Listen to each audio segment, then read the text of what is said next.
built a bunch of different tools, brought those to the market last year, building a bunch more tools, and some of those will hit the market soon. One of which is attached to this speaker stand, which is a new badge skimmer. You can throw it up on any wall outside of a bathroom. Ask anyone that's used these over the past year, and they'll tell you it's probably the new way of catching badges outside of long-range cloning. So my current projects that I'm working on, one is the Stealth V2 reader. We got that here. We'll pass this around. The electronics inside of the reader on that speaker, and then also is a long-range reader board that accepts some different power types. That should be coming out here in the next 30 to 45 days as well. That one will be completely open source, so anyone that wants to do their own badge cloning hardware, you can either use the firmware that'll come with it, or you can write your own. So excited to get that out to you. Some of the stuff that's available now are long-range cloners. We've got the Doppelganger breakout board, essentially plugs into any long-range cloning device or any reader you'd like, kind of handles all the power circuitry, does all the logic level conversion. And then our flagship product is our Stealth Wiegand data interpreter. Supports multi-class usage, so anything from I-class, COS, SE, procs, EM, you name it, it'll read it, even keypad presses. And as well, our training reader, which we're actually going to go through kind of the design of that, as it's pretty easy to do, pretty simplistic, but a great value. So disclaimer, no formal engineering training or schooling. I didn't go to college, so I just kind of picked things up as I went along, read a lot of data sheets, follow a lot of smart people online, and just kind of went from there. It might not be the best way to do things, but it's my way of doing things, so take that with a grain of salt, do your own research, get out there, build something. Only thing you're going to do is grow your knowledge. Might waste a little bit of money or create a couple clouds of smoke along the way, but it's all in the best effort of learning. So I apologize in advance for any 4-letter word slips. Take the boy out of the army, but you can't take the army out of the boy. All right, so agenda. Why? Where do I start? And we'll jump into tools that you may need. We'll go from proof of concept to prototype, and then we'll talk about some finishing touches and then manufacturing it at scale. So where do I start? I'm going to try to get through this as fast as possible so we can free up enough room for questions. When I got into this, really what matters to you, right? In our industry, we've got a lot of people that have made a lot of great tools, a lot of smart folks, but also at the same time, some of those folks would say things like, hey, why don't you just use this tool? It already exists. Or, hey, there's no real need for that. Kind of push that stuff to the side and think about what actually matters to you, what your why is for building something. It might be something that existing tools aren't actively maintained. They're not processing things that you need to process now. Maybe they don't meet all of your unique requirements. Maybe they suck. Some of them do. You know it, we know it, let's fix it. Or maybe you just want to learn something new, and that's reason enough. So that's kind of how I got into this. Back in 2022, during the Raspberry Pi chip shortage, the team that I was on at the time was using long-range cloners that used the Wiegand firmware, kind of run on a Raspberry Pi. It was great for what it did, but at the same time, all those Pi boards, for whatever reason, died off. Maybe they got too much heat, what have you. I went online to go and buy some new Raspberry Pis, the Nanos, that were once $7 a board. Turned out they were going for $175 a board. So that wasn't going to do it. So I started thinking about what I could do to get my team up and running so they can do their projects. Stumbled onto the ESP32, fell in love with it, and since then it's pretty much been my go-to for everything that I do in development.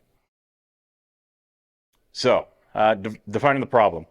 Before you design, you got to figure out what it is that you're doing or why you're doing it, right? Avoid unnecessary complexities, right? So solving the wrong problem wastes time, resources, and adds extra features that you may not need. So add all the nice to haves to your roadmap and think about the things that you need to have right now to meet your initial requirements. Prioritize those and then move forward. I can tell you firsthand that if you try to get everything going right off the rip, you're probably gonna have ugly code, You're going to have a lot of issues building, and maybe the functionality will just kind of fall apart on you. So really refine the things that you need to have right up front, and then build a roadmap for everything else. Some key points to consider when you're defining a problem. Identify the pain points. Ask what's broken, what's inefficient, and what's missing in the current marketplace or tooling. Clarify the scope. What are the constraints and requirements? What does success look like? So for something like these little readers here, size is a constraint, right? We don't want to make something that's massive on the backside of this if we want to slap it up on a building. So we got to think about that. Another constraint, being that it's enclosed, is thermal. We don't want to have components that generate too much heat and could melt plastic or worse, cause a fire. So we need to think about those things. Validate the problem. So gather data and evidence that the problem exists, and then ensure that you're not just fixing a symptom, right? Nice quote there from Albert Einstein. Things to consider, defining your costs, right? That's a big thing. For me, the way I went into it is I figured if I'm going to do this, that's going to be my training budget for the year, right? I set aside whatever I would spend on training that year, invested it in the tools that I wanted to purchase or thought I needed to purchase. I bought a lot that I really didn't need to purchase, and we'll talk about that here in a bit. Think about software. Software licensing is expensive. There's a lot of free open source tools out there, and there's some that cost money, and depending on your application, you might have to buy the licenses if you plan to take things to market. Hidden cost, shipping and import fees, especially from overseas suppliers. This got us when we first started launching the stealth readers. Depending on who you use to ship your products, things can get stuck up, hung up. You might have additional tariffs or what have you to pay. Think about all that stuff as you're going into it. It's not simply the cost of the board, the components. It's the whole process from start to finish. Prototyping and iterations. Every revision adds costs. One thing that I learned right up front as well, don't build your final product. When you go to do your initial PCB design, make that thing big. You got a good 100 by 100 board space from the manufacturer, use the whole thing, spread that stuff out. So that way when you get your board back from the manufacturers, you have room to cut off layers, to cut traces, to pull off components and see what may have gone wrong in the process. If you go straight to something tiny like what's there, you're dealing with a 6-layer board and you've got traces stacked into places you can't trace, and it gets really expensive really quick. So think about that. Compliance certifications. This mainly pertains to commercial products. Some other things to consider. Evaluate your time versus the money, right? So if you do your initial prototype, right, you get your breadboard out, everything works, you want to go and do your first run of manufacturing. Do you really want to hand solder all those components on? Do you want to get a hot plate to use a silk screen and add your components there, go that route? Or is that going to take too much time? Is there going to be too much going on? Maybe it's worth it to pay the extra money and just have the full board manufactured right up front. So think about those things. Start small, buffer for overruns. Usually I'd say 20 to 30%, right? Whatever your planned budget is on a project, add at least 30%, because you will make mistakes. There will be other things that you won't project right off the rip, and that you'll have to solve for. When you're getting started, leverage those open source tools as much as possible. All right, tools everybody loves. So when it comes to software, getting ready to design your PCBs, everyone knows KiCad. Altium Designer is kind of the premium product, expensive as hell, or maybe something like EasyEDA. I like EasyEDA. That's what I got started on. KiCad's great. The reason I use EasyEDA is that I can go in there and it ties into JLC PCB's parts. And when I look for a part, I can find a part that's one in stock. I can sort for extended parts or basic parts, and I can select those parts and add them right into my schematic. So for me personally, it saves time, and that's what I got started with. So that's kind of what I've I've stuck with. When it comes time to select whatever program you're going to use to design your circuits and PCBs, pick one and stick with your decision, right? Do a little bit of vetting and searching. Don't go through and try to download all of them and try them all out for weeks on end of time, because then you're just going to kind of fall apart and projects are going to get pushed. Find one, invest in it. Spend as much time learning about it, watching YouTube videos, what have you. There's a lot of great content out there. Maybe buy some training on it and move from there. 3D modeling software. For me personally, I started out with Tinkercad. It's very basic. If you want to make a cube and then make another cube, it's really awesome. If you want to make some more complex shapes, such as this one here, it's got a lot of angles to it. It's got a lot of tapering. There's a lot going on. You might want to go with something a little more robust, like Fusion 360. Getting into that, it could be a little daunting, right? Again, pick it, stick with it, learn as much as you can about it. I trust you, once it clicks, it'll be relatively quick. Each one of these cases I could probably do from scratch in maybe 15-20 minutes. Also with Fusion 360, what's great about that is you can go in, and if something's not lining up properly, you can just go in and modify your sketch, slide something over, and the whole 3D model will update for you. But do as you will, what works for you. That's the best option to take. IDEs. For me, I tried to start with the Arduino IDE. Didn't really work for me, a little bit clunky. I moved over to VS Code. VS Code is absolutely incredible with the Platform IO plugin. There's pretty much every board you'd want to run is supported, and then you can add your own functionality to it from there. And then as you step things up, if you want to add some AI assistance in your coding, Cursor is great for that as well.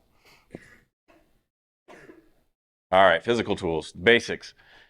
I would say if you're going to go and buy any tools, first things you should grab: stainless steel calipers. If you're going to do any type of reverse engineering, or you want to emulate a case like this, get some calipers. Take the actual box that it comes with and dial everything in. You wouldn't think it, but down to the thou actually matters. So get a good set of digital calipers. You can get these PCB rulers from just about anywhere. When it comes to designing your PCB, it's good to have those sizes directly in front of you. So if you want to use 0805 components, you can see the exact size right in front of you, and you can look at it and say, I may not be able to place that myself. Let's go with something a little bit larger. So it's great to have a reference of how big your design might turn out before you even get into building your schematic. Hot plate. Great for your rapid prototyping, right? Nobody wants to hand solder components on. You can get a hot plate for 70, 80 bucks. I use that blue one there. I'll make all these slides public. There's links to each one of those things if you want to go and look at them specifically. Some helping hands are great to have. A good soldering iron. If you're going to spend money somewhere, find a soldering iron that actually works for you, right? Don't skimp out on the soldering iron. Not pictured here, for whatever reason it's not loading, is a smart multimeter with a thermocouple on it. They're about $60. The reason why I chose a smart multimeter, one, I don't have to go and rotate the dial every time. I could just turn it on, do what I need to do, and it'll automatically kind of guess what I'm looking for. I can manually set things, but from an efficiency standpoint, I just hit the on button and go right to work. With a thermocouple, it gives you a nice little end on it. When you do your prototyping, you can take that thermocouple, put it right on top of your chip, and see how much heat it's generating. We'll talk about that here in a little bit and why that's important. You want to know if that chip is going to work in the long run for your specific application. Other stuff not shown here. PPE is needed, so you might need some glasses, you might need some gloves, that kind of stuff. Might need a mask if you're not using a good exhaust fan for soldering. Screwdrivers, wire snippers, strippers, that kind of stuff. 3D printing. Buy once per year, cry once per year. That's my motto. If you've done any amount of 3D printing, you know that it can get expensive, but I would recommend finding something that is enclosed. I personally use the Bamboo P1S.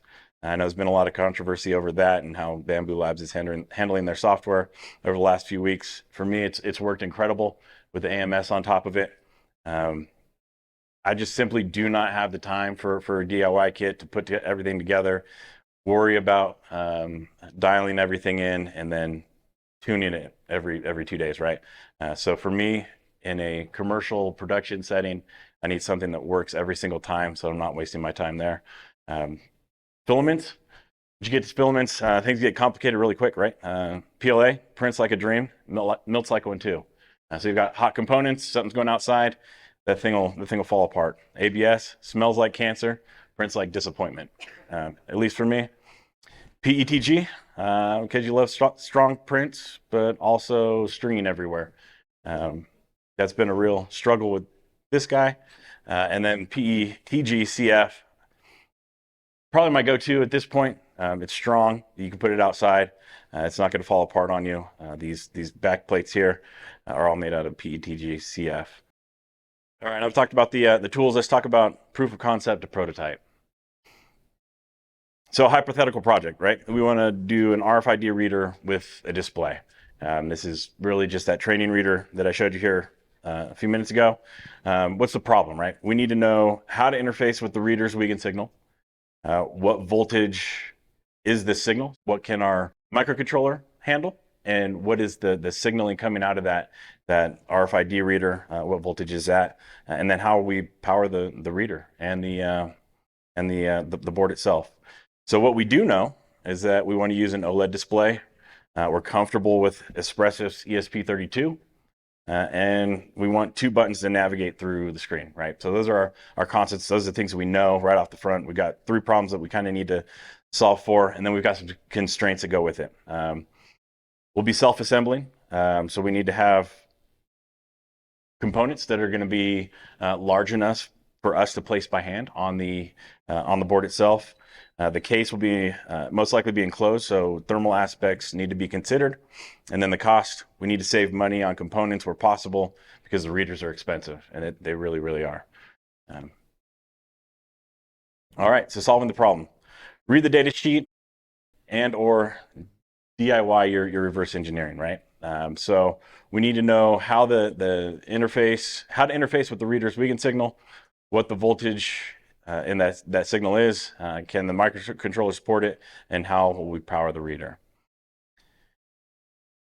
So if you don't want to read the data sheet, turn your reader on, connect your ground line to the ground, put your power line to your signal wire, and you'll get the output voltage. Here we can see it's a 5-volt signal coming out of there. So boom, we're done. Quick, took 15 minutes to get that all wrapped up. Just turned on a reader, powered it up, and we have our answer. So now we're going to select our board. We know that we wanted an OLED display. These LilyGo boards are absolutely phenomenal. I love them. They do everything you need them to do. If you're just going to do some quick prototyping, want to slap it on something, it's perfect for it. Looking at the power requirements for the reader, we can see that it requires a 12-volt DC input, right? And then its peak draw is 250 milliamps. So we need to take that into account too. So whatever power supply we're doing, we need to at least handle that 250 milliamp input.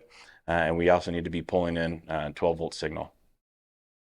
On the ESP32, the LilyGo, it does have a 5-volt line, but that is an output only. So the only way we can really power that board is if we go directly into that USB-C port, or if we go into the battery port there. So knowing that we have to have a 5-volt data line or a power line and a 12-volt power line, that gives us some ideas of what we need to do for powering. So the first thing we would do, solve for the power problem, right? So we want to use a low dropout voltage regulator. For our prototyping, we want something that's big, right? Something that we can manipulate with our hands, something that we don't really care about, that's cheap. This TO220 size has got some really long pins on it, so we can grab that and kind of manipulate those pins, add capacitors to it as we need. And then when we go to production, there's a perfect type right there in the DPAC form factor that'll get right onto the board itself. So what we do know looking at the data sheet is that it supports an output current of up to 800 milliamps. That's great. We only need 250 for the reader, and the ESP32 is marginal on top of that. We can get it in a adjustable type, meaning that we can output to various different voltages based on kind of the resistance that we put on it, or we can get them in a fixed output. So for our purpose, we just need to drop it down to 5 volts because that's how we're going to be powering our ESP32. It does support up to a 15 volt DC input. That's something you want to consider as well. If you're looking to put out a 12 volt signal or take in a 12 volt signal to drop things down, make sure your power chip supports more than that, something greater than that. You don't want to have that thing at peak. I think the rule of thumb is 20% greater. You'll be good to go. These are relatively cheap, the LD1117. To source, you can get them on Amazon for your prototyping. For your production runs, you can get them directly from your manufacturer, whoever your supplier is. Here's evidence of the ESP32 not supporting a 5 volt tolerant GPIO. No ESP32 S3 pin is 5 volt tolerant. So we know for sure that we need to drop that signaling down to 3.3 volts. But how do we go from 5 volts to 3.3 volts? There's 2 options you can take. You can do a logic level converter, right? So this is just a chip, or you can get boards for your prototyping directly from SparkFun that'll automatically do this. Kind of cons to that is it requires a lot more connections. So you got to go from high voltage to low voltage, and when you're doing that, you have to have a high voltage power line indicating what that high voltage side looks like, a low voltage power line indicating what that low voltage side looks like. Then you'll have your high voltage input, and then your low voltage output, and grounding on top of that. So it's a lot of wires to run. For our purpose, that would make sense if I wanted to send data back to the reader, right? So if I wanted bidirectional communication, I'd want to up that back to 5 voltage, and that's where that logic level converter would come in. If I just want to receive, I don't need to go that whole route, right? I could just save a bunch of money and do a voltage divider circuit. And all we're going to do is take that 5 volt signal, add some resistance to it, and we're going to drop it down to 3.3 volts. So what does that actually look like? Here's the math, if you want to go through that. But essentially, all we're doing is taking 2 resistors per power line. In this case, a 10K and a 20K, kind of attaching them together, and that's just dropping that 5 volt signal down to a 3.3 volt. It's simple as that. I'll show you what that looks like here on the actual PCB in a minute. But if you wanted to take a screenshot of that or note the math there, that's kind of how we get to that. All right, so now that we solved our big problems, some other things that we're going to need, 2 momentary buttons, right? We said that we wanted buttons. We're going to need a pigtail to USB-C connector. This is kind of going to interface the power, that 5 volt signal out, and apply it to the only place that we can really do that 5 volt input. And then we're going to need a couple screw terminals to interface with all the things that we're building. All right, so now that we have a plan, let's build a proof of concept. So before we jump into EasyEDA, right? As you go into your data sheet, we talked about the LD 1117. If you go to the bottom of that data sheet, it'll give you a typical application circuit. Always reference that. It's the easiest way to build your schematic. It's going to tell you exactly what you need. You've got your chip, then you need to have a 100 nanofarad input capacitor and a 10 microfarad output capacitor. And all that's doing is cleaning up the power so that we have a stable power coming in, stable power going out. But that's your only requirement there. Another thing we wanted to look at was our thermal requirements here. Here you can see the thermal resistance for each one of those form factors. So you can see over there the big one, the TO220, much lower than the DPAC, and then so on and so forth across the board. So think about that when you're going to build your products. Whatever can handle the best or generates the least amount of heat is probably what you want to go for, especially if you're not going to have any type of active cooling, or if you don't want to add any type of what do you call them, metal things to the top of it, for whatever, I can't think of the name. All right, let's design the circuit, right? So we'll go ahead and open up EasyEDA.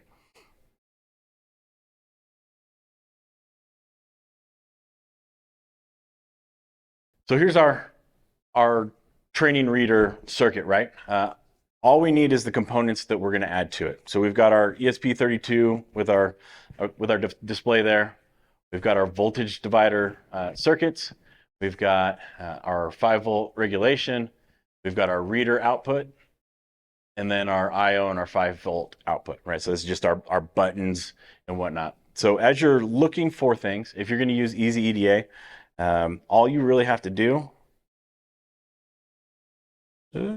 this may or may not work. I'm going to try to connect to internet here. I'm sorry. Oh, that's fine. Turn 40 and boom. Yeah. All right, 1 second. So, oh, is there? Oh, sweet. Did you zap yourself? All right. So, if you wanted to search the parts library in EasyEDA, you could just come in and type in whatever it is that you wanted to look for, right? So, if you wanted to look for capacitors, you wanted a multi-layer ceramic capacitor, it's going to pull up a bunch of options. You can click on it. It's going to tell you what the price is down here. It's going to let you know if any are in stock, and it's also going to tell you whether it's basic or extended. So basic parts for JLC PCB are parts that are on the spools ready to go. So when you go to do your manufacturing run, it just kind of automatically flows through the spindle. Everything gets placed without human interaction. Extended parts, those require human interaction. So someone's got to go and grab the reel, add it to whatever their machine is, and then it puts the parts on. For that, they usually charge you about $3 to $4 a part for adding that. So if you've got a bunch of different parts, it's going to get really expensive really quick. So you found a part you wanted to add, you just click it here. You can hit place, and you can just drop it right into your schematic.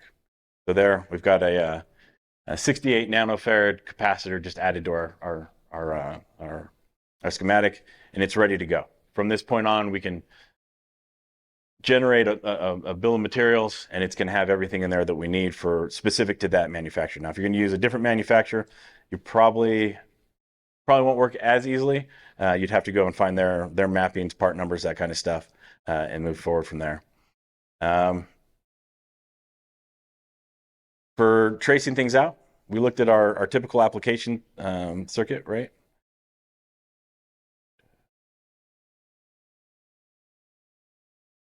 Here's kind of the way it's laid out. Here we've got it laid out a little bit different, right? So we've got just because the part doesn't look exactly like it does on that typical application. So we've got our input coming in, right? We've added a 2-pin header to it so we can bring the power in. And then we've got our input capacitor. Here's our output here, our output capacitor, and then everything else is hooked to ground. You can just make one ground here and kind of run all those signals to it. For me, I like to add multiple grounds. It's all going to the same place, but for clarity for my eyes, it just makes a little bit more sense. So do as you will for yours. Pretty simple. Any questions on building a schematic, or this is really kind of your foundation before you buy into your parts to prototype? Now it's time to put everything together. So grab yourself a breadboard. If you haven't purchased a breadboard before, go grab one. You can go on maybe 20, 25 bucks on Amazon.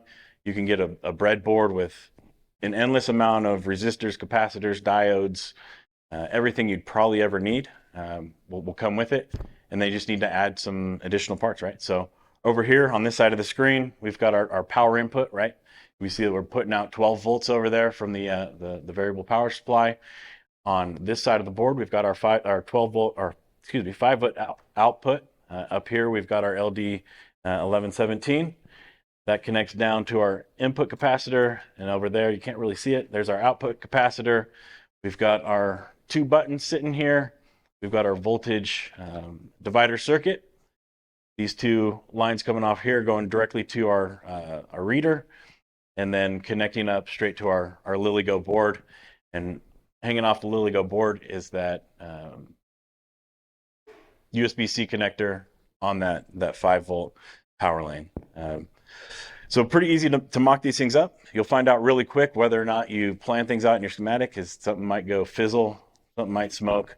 But generally, working at low voltages here, you don't really have a whole heavy risk of catching your house on fire. So have fun with it. Maybe take some extra precautions. Have your venting fan going if needed. But that's our first prototype working, right, from a hardware standpoint. Now, when it comes to PCB design, some things to keep in mind, right? You're paying for the PCB, so the copper is free, right? So once you pay for it and it's there, don't just do your traces, right? You can, from a thermal standpoint, the more grounding you can add, the more vias that you can add, you're going to dissipate that heat. All that stuff is going to work as a heat sink for you.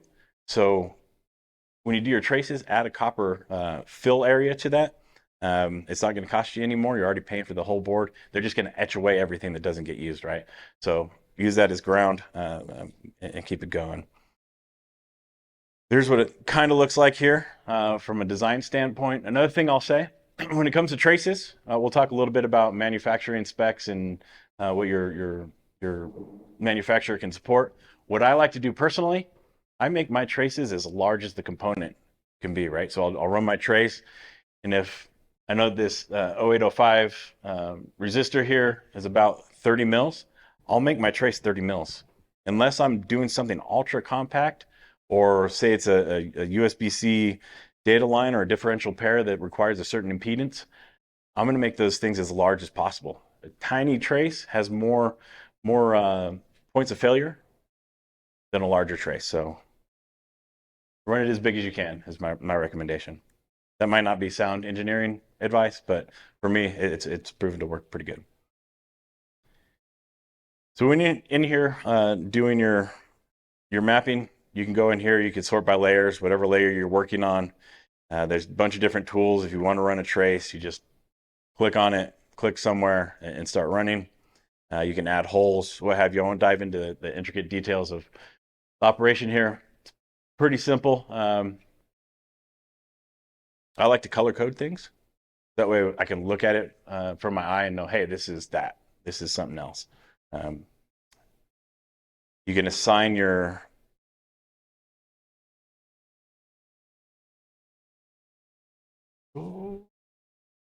button here, layer manager.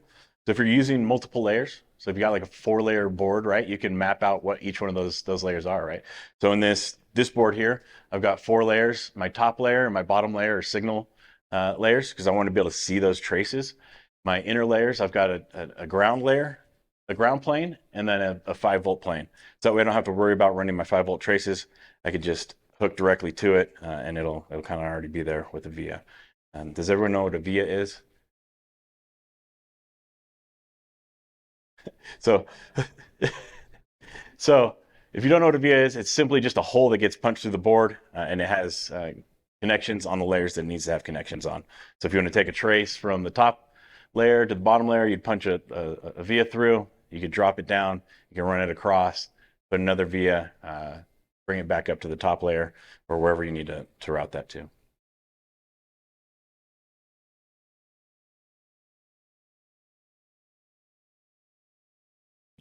I do now when I get smaller. Yes, if it's a big board, no, I'll probably just do ground fills, and if it's just simple traces, then a 2-layer board is sufficient for what we do. But everything that I manufacture now is much smaller, so I do find probably 6 layers about average.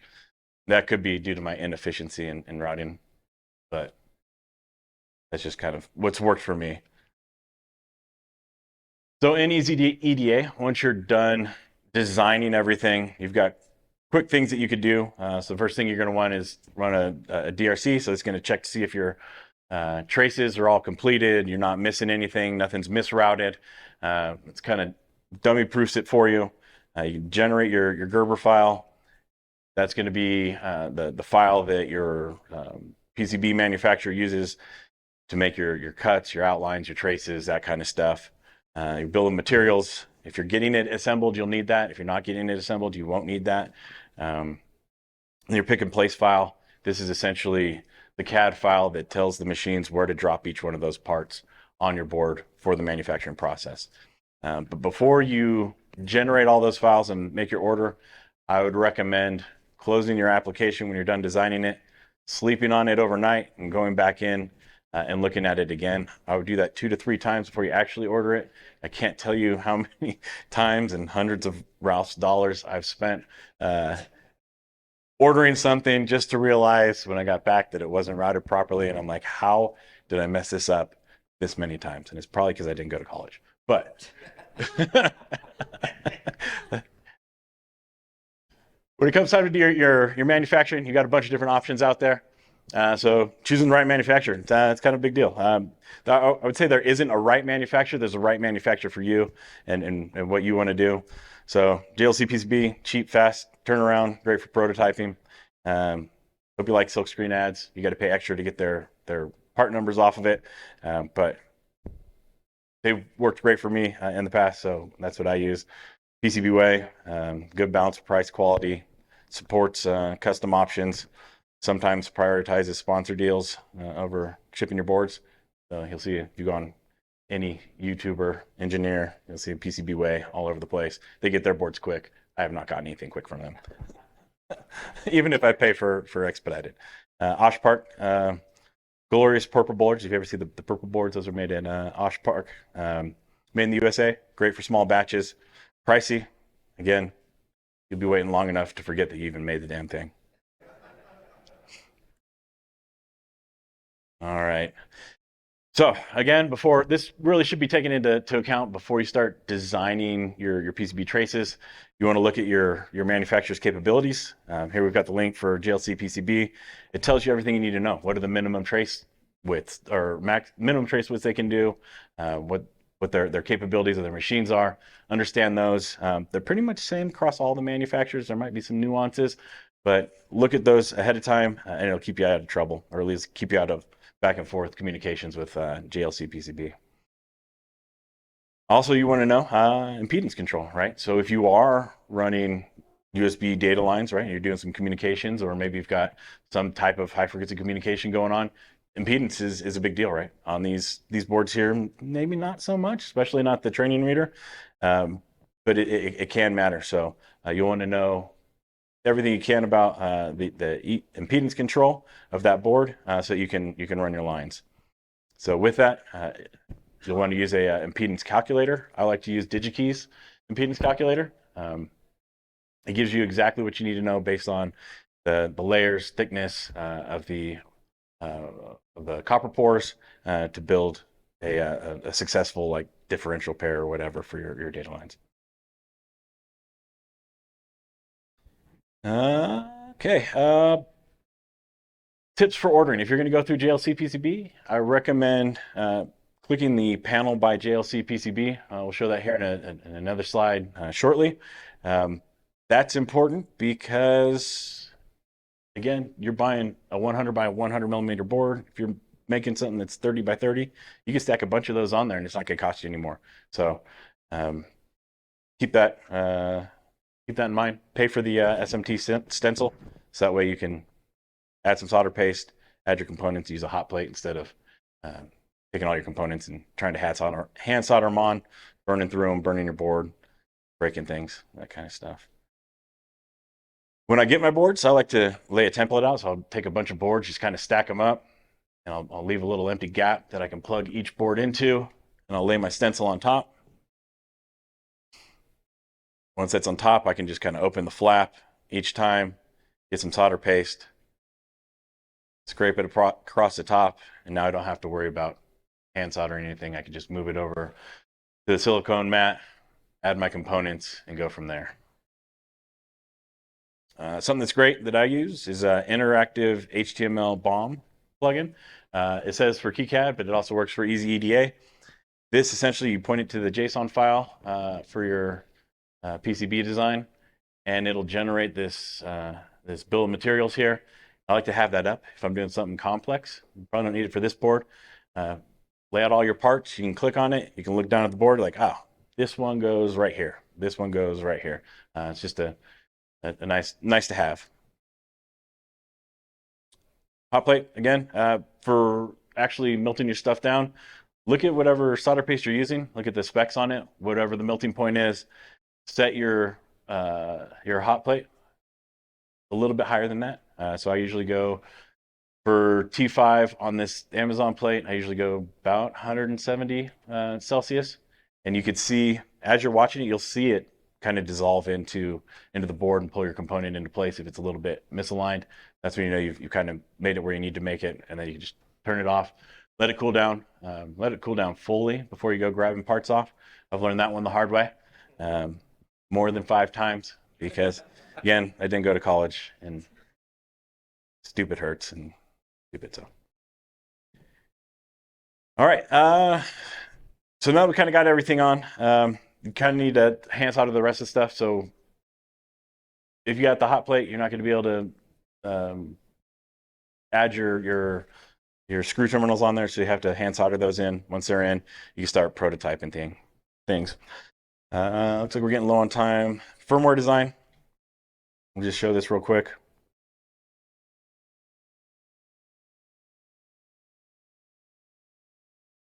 All right, here in VS Code, if you've got the Platform IO plugin, all you got to do, add a new project, give it a name,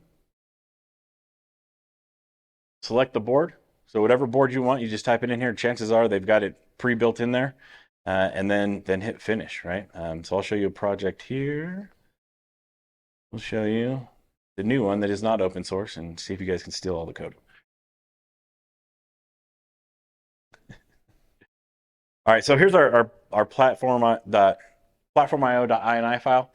This one is a little more complex because I'm kind of sending a bunch of different things for the build process here, but it's really very simple. It's going to automatically generate all this stuff here, the board type. Only thing you're going to make sure that you add in here is your monitor speed, right? So that's the speed at which you're going to communicate with your board for terminal output, uploading stuff, that sort of thing. And then the file system. If you're going to add a file system, you want to make sure you do that there. For your code, pretty simple. It's just going to be in your source directory.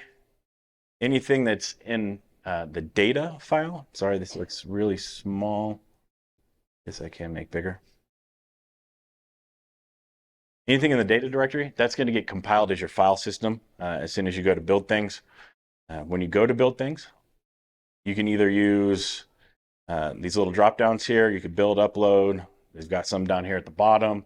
You can use, what I like to do is I just go over here to Platform IO. In the project tasks, I can go in and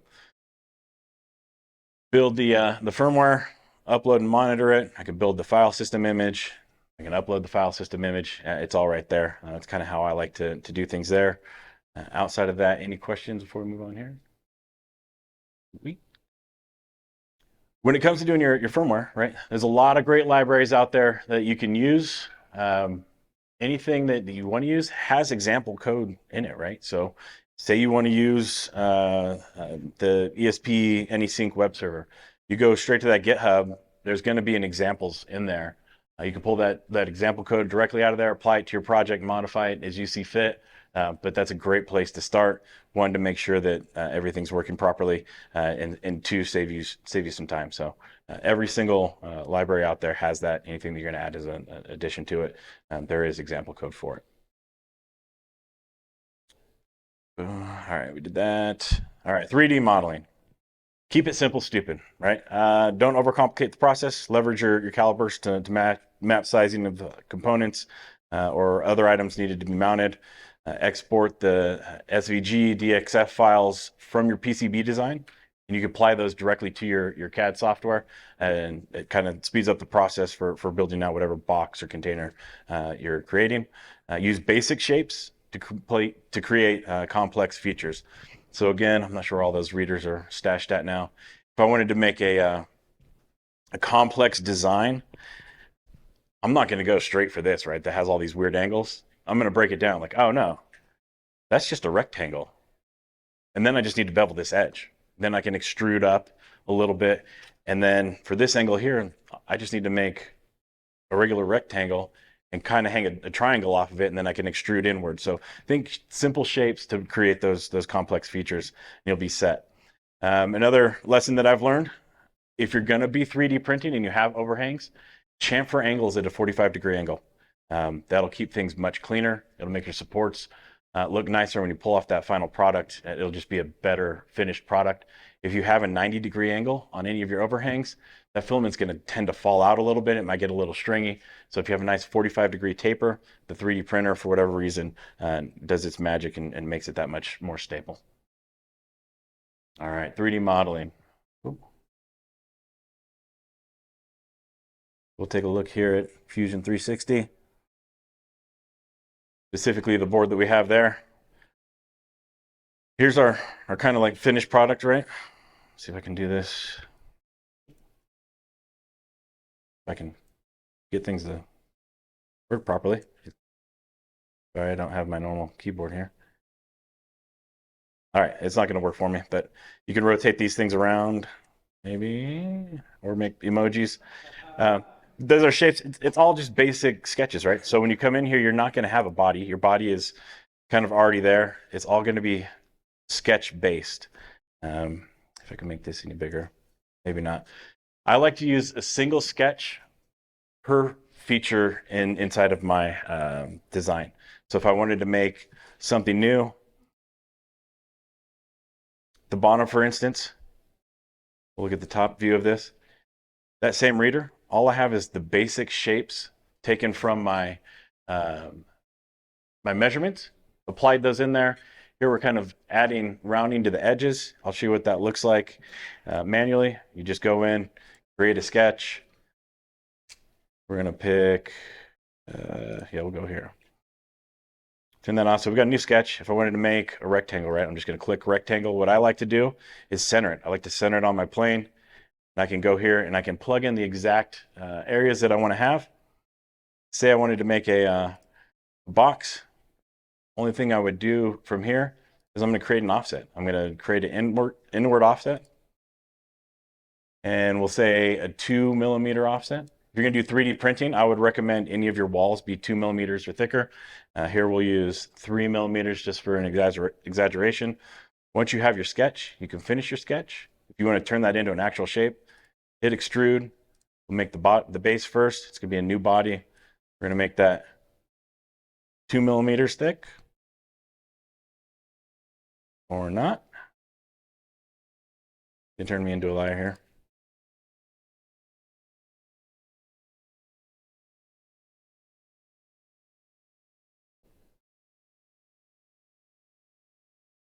New body, there we go. Here we're extruding 2 millimeters. If we want to turn this into a frame, we'd extrude again. We just click the frame at this point. Say we want that to be 10 millimeters high. Here we've got our extrusions. From there, maybe we wanted this to be rounded, right? So we can come in here, back to our sketch. So we just double click our sketch. We wanted to round these corners. So we just come in here and apply rounding to it. That's going to look weird, but we'll let it ride. See what it did to our 3D model. Nothing. So essentially how that works. Any questions on 3D modeling? Just think about simple shapes, apply it, move from there. Here's some other models that we've created. This one's open source. It's for like a Rex gun. If you wanted to bypass Rex sensors, this is just a nozzle that goes on there. You can plug a straw into it for like a bicycle pump, not to spray air, what have you. 3D printing, quick checklist, dry your filament. Make sure you're working with dry filament. Quickest way to get frustrated is to have a lot of humidity. Calibrate your machine to your filament and do it often. So just because you calibrated your machine today and you go to print next week, the humidity is going to be a little bit different in the air. So recalibrate it if you're going to do a batch run. Add pauses to your prints. Terminate printing while dialing the thing in. And then use the right nozzle and plate for your application or your filament. Be ready to make mistakes. Embrace the process. So 3D printing, we'll just talk about this real quick. For this, let's go here. All right, let's go ahead and export this guy out. When working with 3D printers, use your step file. A lot of people like to generate STLs. The step file is going to have much more data contained in it. You're going to get a much better print out of it. We'll go ahead and put this on the desktop.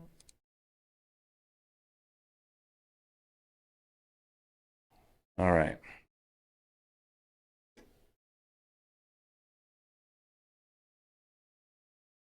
A couple things to touch on here. We'll be done. All right, once you get your model in here, you got a bunch of different options, right? So big things that you're going to want to look at is whether or not you want supports. If you want to add supports, you can add them here. I like to build little profiles, so I could just come in here and pick a profile, slice the plate. If you're doing prototyping, set full screen. If you're doing prototyping, I like to add pauses, right? So if I'm going to build this thing and I just want to see if my ESP32 is going to mount, I'm going to come in here, right click, and I'm going to add a pause. Then I'm going to reslice the plate. And as soon as it gets to that point, it's going to stop printing. I don't need to print the whole part, right? I just want to make sure that these holes are lining up to the PCB that I have, and then I'll go on from there. So you'll save yourself tens, if not more, hours going that route. All right, manufacturing at scale. Oh, again, this is just a quick look at panelizing by GLC PCB. When you come in here, you can add as many rows across, depending on the size of the board that you pick. Again, it saves you money. We talked about basic versus extended parts. Just click the basic parts in your search and you'll find the basic ones. It's not going to be there for everything. For your capacitors, resistors, the things that you're going to buy lots of, they'll have basic parts for those. Things like your USB-C connectors or your individual chips, probably not going to be on the basic parts list. You're going to have to pay for those to be manually placed. Once you get your product done, get some packaging. It actually doesn't cost very much to go get custom boxes made. I can't tell you where we get these ones made. Ralph probably could. He's the one that orders them. Do some type of marketing. We've got a bunch of different videos illustrating our products. If you're going to take this to market, have a place to sell it. Shameless plug, store.physicalexploit.com. So that's it. Thank you all for coming and listening to me ramble.